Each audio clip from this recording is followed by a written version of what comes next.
All right, well, what do we got today? The second Chevy ever on the channel.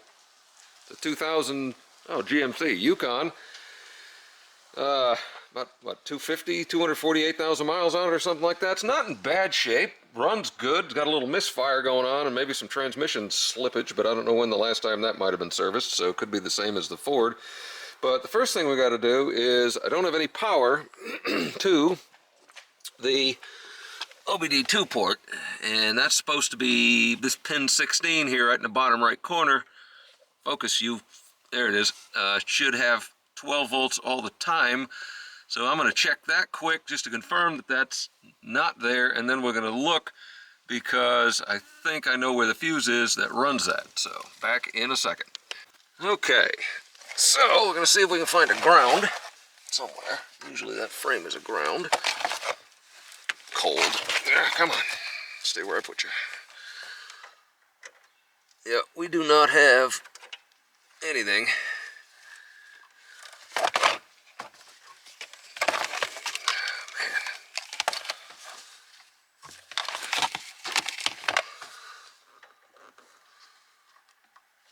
Yeah, we do not have power at that. So I'm going to come up here and check the fuse.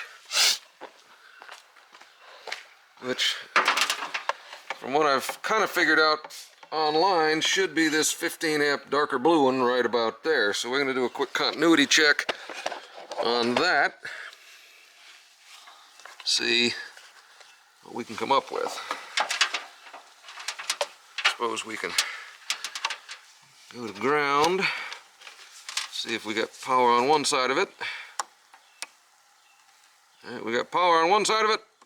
We got no power on the other side of it, so that is probably our issue. We can go get a pair of pliers, see if we can swap that out. All right, I thought about it, and before we do this, I think what I'm going to do is test this side that doesn't have any power.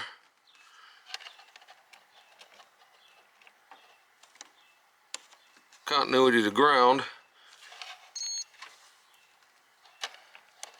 So that's a good sign. We don't seem to have any shorts. Not sure why that would have blown. But since it's cigar lighter, it could have been possibly overloaded by stuff being plugged into the various outlets or whatever. So we're going to change that fuse now and see what we can come up with.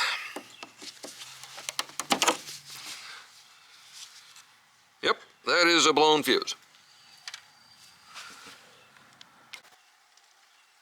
Alright, let's put this in. I didn't hear it pop. That's good. Check our voltage. See if we got voltage at the back side of it this time. And we do. It does appear that we have voltage, so now I'm going to go get the OBD scanner and plug in and see if we can read it. Alright, so we got the fuse changed, nothing blew up, and we now have power to our diagnostics. So let's see what we can find out here. Yeah, skip that garbage. Read codes. Aha! 0171, system 2 lean, bank 1. 0174, system 2 lean, bank 2. Interesting. Let's go see if there's anything pending. 2 lean, 2 lean. Alright, so what we've got is lean misfire, which means it's going to be random. And the majority of time on these dumb things, and we can check it with the fuel trims, there's a vacuum leak somewhere. That's probably what we're going to be looking for. So I'm going to get this thing started up, see what the fuel trims are saying. If they're adding a lot of fuel, that is most likely our culprit. So we're going to check that now. Okay, it's running, and the short term, it's still an open loop for some reason. The oxygen sensors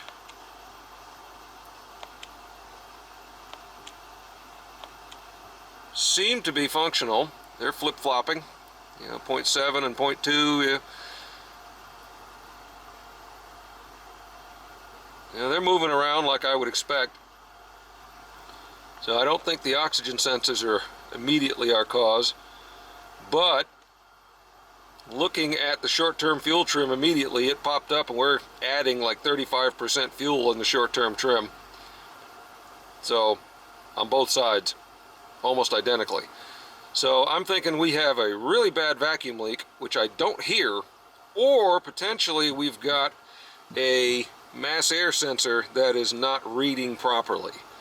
And it's telling it that there's a lot less air going through it than there actually is. So I think maybe that's the first thing we're going to do, is try to clean the mass air sensor, because I don't hear a leak that I would think would be doing this much of a lean code. So we're going to check that next. Alright, so we're in the air box. Little crap in there, filter's not terrible. The top side looks pretty darn clean. That looks decent. It's not all plugged up. 1, 2, 3, 4, 5 pins in there. I'm gonna go see if I can find a description of values for resistance and stuff on this thing to see if there's any way to know if it's correct, because everything up here looks pretty good. If this thing turns out to be in range, then it's most likely a vacuum leak and we'll have to break out the smoke machine, because I don't hear it. And I would think that one this bad you should be able to hear. And it's, I guess, possible it could be the intake gaskets, but I don't know and don't really want to rip that apart unless we know. So here we go. Alright, so now we're testing the MAF sensor. The second wire over from here, the second wire down, it's supposed to be a 12-volt source when the engine is, with the key is on. Do that, and we have 11.7 volts, so that is good. We have that, so we've got power to the sensor. So now we're going to move on and see what else we can check. All right, now we're going to test the ground circuit, which is supposed to be this. See if I can get that in there. Focus. It should be onto the third wire down.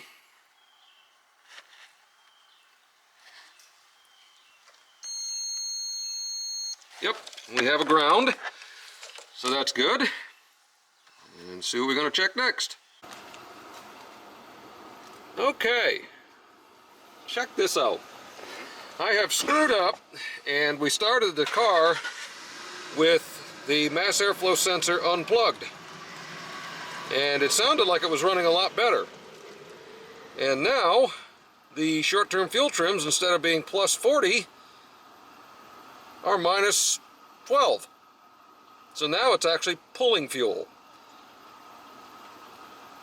So we're going to continue on checking that mass airflow sensor to see if we can read it, the hertz signal that comes out of it. But I think that may have just told us something very interesting about this thing, that it's running a lot, it's idling a lot smoother right now, and the trims, while not perfect, are certainly a shit ton better than they were when the mass airflow sensor was plugged in. But we're still in open loop, which I don't really like. And we're not really warmed up totally yet. I don't know why it hasn't gone into closed loop yet. Could be because it's unplugged, and could be because it was bad. Very interesting. Okay, so we're going to carry on and try to test the mass airflow sensor feedback and see if that may be our problem. Okay, so we've got this thing hooked into the signal wire off of the sensor and grounded. We're on frequency, and we're running about 1.8 kilohertz. See if I can get the glare out of there. There it is. Now we're going to try to rev it up and see what happens.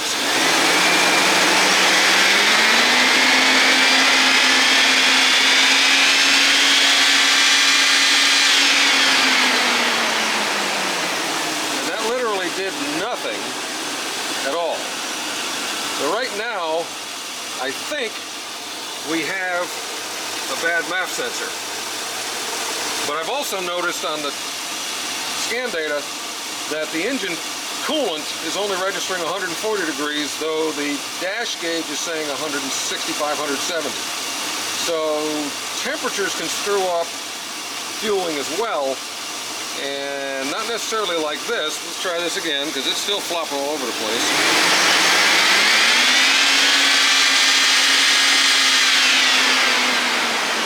That really, I believe, should be changing more than it is. So I still think we've got a bad MAF sensor, but I want to find the coolant temp sensor and see if there's a resistance value on that that may be whacked out as well. We may have a couple of little issues in here. Alright, well I just used my temp gun and checked the engine, and it is running rather cool. It's not running over 120 or 130, so I believe the temperature sensor is correct. And we also we have a bad thermostat that's not allowing it to heat up. And Derek says it doesn't have much heat left in the cab either, so that's probably a function of this. So we're going to do the thermostat first, run it around a little while with this without changing it, just in case this is still good, because it's doing something. The grains per second on the gauge moved when I revved it up. We're just not seeing a frequency increase like I think we should, but I don't know what those frequency ranges are supposed to be. So we're going to do the thermostat first and then come back later. If it's still acting up, double check this and probably throw one of these at it. But I'm betting this is much more expensive than a thermostat. But it is a Chevy, so maybe it's $6. I don't know. We'll find out. All right, so we've got the thermostat off. It's kind of gross, but looks like we are missing rubbery, gaskety kind of stuff. And this is one of the ones, obviously, that is a single piece. So since this neck is in kind of cruddy shape, we're just going to get that. It's like 20 bucks. And we'll start there. Back in a few. Alright, well we got our new thermostat on it. Temperatures coming up to 177, waiting for it to burp. It's a 187, which is from the factory, and oddly right now the fuel trims look perfect. So we haven't done anything to the mass airflow sensor. I'm still a little suspect of the way that was acting, but we're going to be heating this thing up till it opens the thermostat, making sure all that's functioning, it's not leaking, and then we're going to take it out for a drive. We got a few errands to run, and I'm going to monitor while we're driving, and we'll see what we come up with. But so far, looking pretty good. Possible that this thing was just running so cold it was never getting into closed loop, and it was just running fat, so, or lean or whatever. It was doing something. I wasn't happy about it, but we'll see. I'm not sure about that mass airflow sensor yet, but we will see as we go. All right, we just went on about a 75-mile round trip. The owner was driving, I was watching the fuel trims and everything, and it was running plus 25 constantly, both sides on the long term, and pretty much constantly overfueling about 10% more with the short terms, no matter what.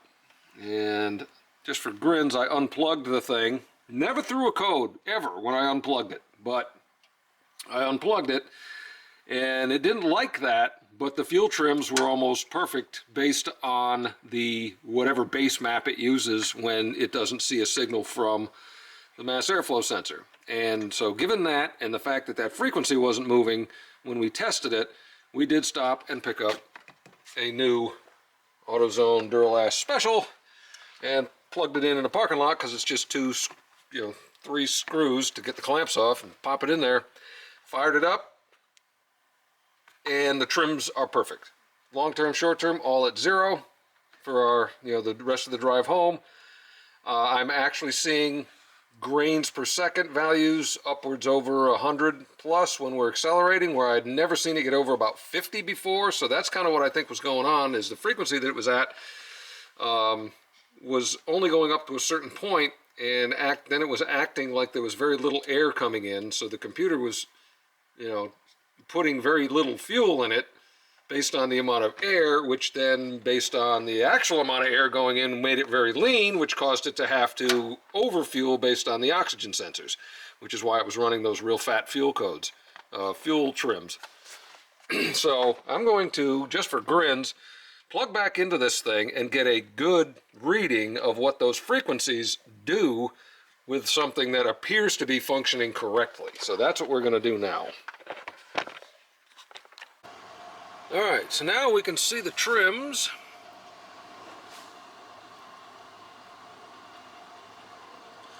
With everything plugged in at an idle, around about -1, -4.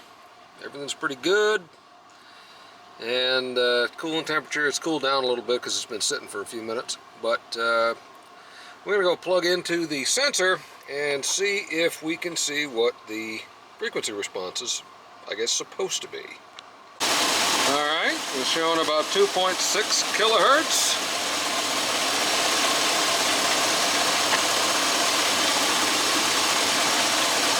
See what we can do here.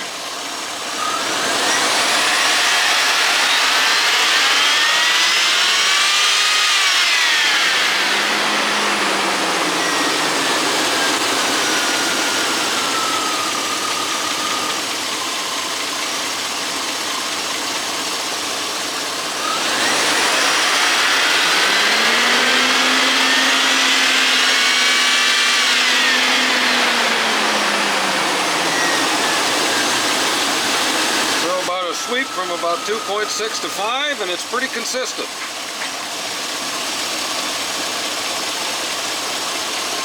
So I want to say that's a result.